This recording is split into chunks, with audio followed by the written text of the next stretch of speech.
900 चूहे खा के बिल्ली हज को चली। वैसे ये पारसाई के ड्रामे किसको दिखाने के लिए हैं? इंसान अपनी सोच के मुताबिक ही छोटी बड़ी बात करता है। चलो, तुम्हारे हिसाब से मेरी सोच छोटी ही सही, लेकिन मैं तुम्हारी तरह बदकिरदार नहीं हूं। भाभी, आपको कोई हक नहीं पहुंचता कि आप मेरे किरदार के बारे में कोई बात करें। मुझे भी कोई जरूरत नहीं है। वैसे तुम्हारी बदनामी के जो किस्से हैं ना, तुम्हारा शौहर जगह जगह बताता फिर रहा है खुद। अगर इतनी हिम्मत है ना तो उसे चैलेंज करो ना। आपको चले जाना चाहिए यहाँ से भाभी, और दोबारा यहाँ आने की जहमत मत कीजिएगा। मुझे भी कोई जरूरत नहीं है तुम्हारे कमरे में आने की। मैं तो बस ये बताने आई थी कि नीचे तुम्हारी वालदा मोहतरमा आई हैं तुमसे मिलने।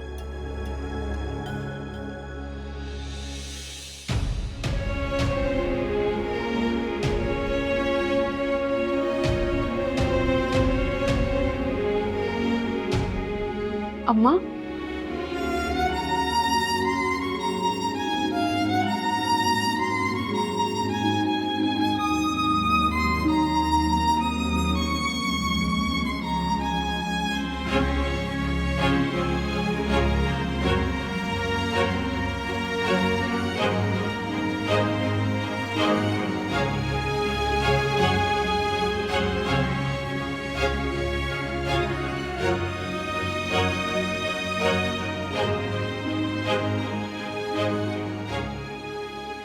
और इतनी गर्मी में भी ना आपकी अम्मी रक्शे में बैठकर अपनी बेटी के ससुराल चली गई उससे मिलने के लिए।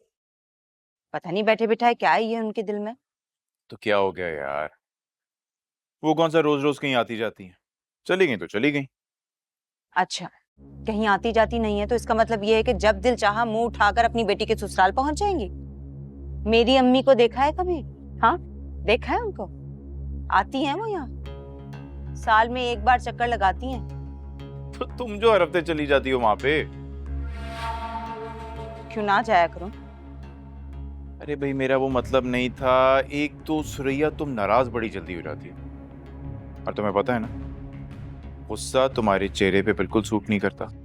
चोरियां आ जाती हैं। काम की बात कर लें। वकील से बात किया आपने मकान अपने नाम करवाने के लिए? यार देखो, इस काम के लिए ना कोई बहुत एतमाद वाला वकील चाहिए, और उसमें टाइम तो लगेगा, ऐसा तो नहीं मिलेगा। टाइम तो नहीं है आपकी अम्मी के पास। जब से उनको हार्ट अटैक आया है ना, मुझे तो बहुत फिक्र लगने लगी।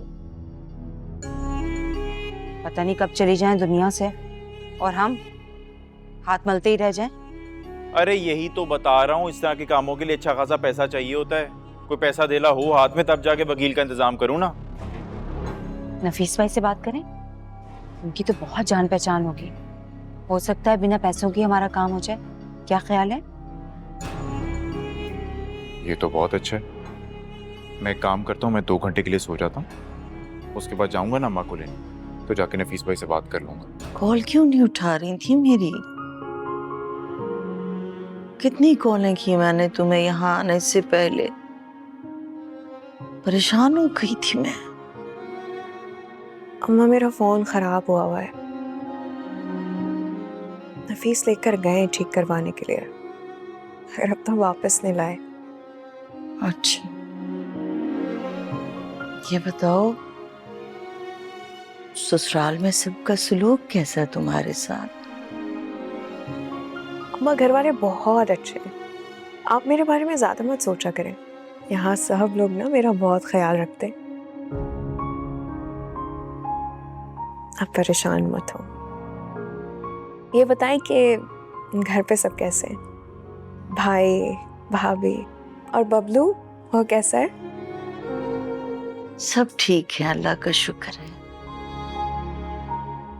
अच्छा गुल, मेरी बात सुनो जरा गौर से। ये लो, मैं यही देने आई थी तुम्हें, इसे संभाल के रखना।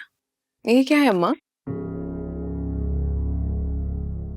ये मेरी वसीयत है बेटा, और तुम्हारे अलावा इसके बारे में किसी को नहीं पता। मगर क्यों? और क्या जरूरत थी इसकी? सब ठीक तो है ना? आप ठीक हो ना अम्मा? बिल्कुल ठीक हूँ। वसीयत लिखने का ये मतलब थोड़ी होता है कि इंसान मरने वाला है।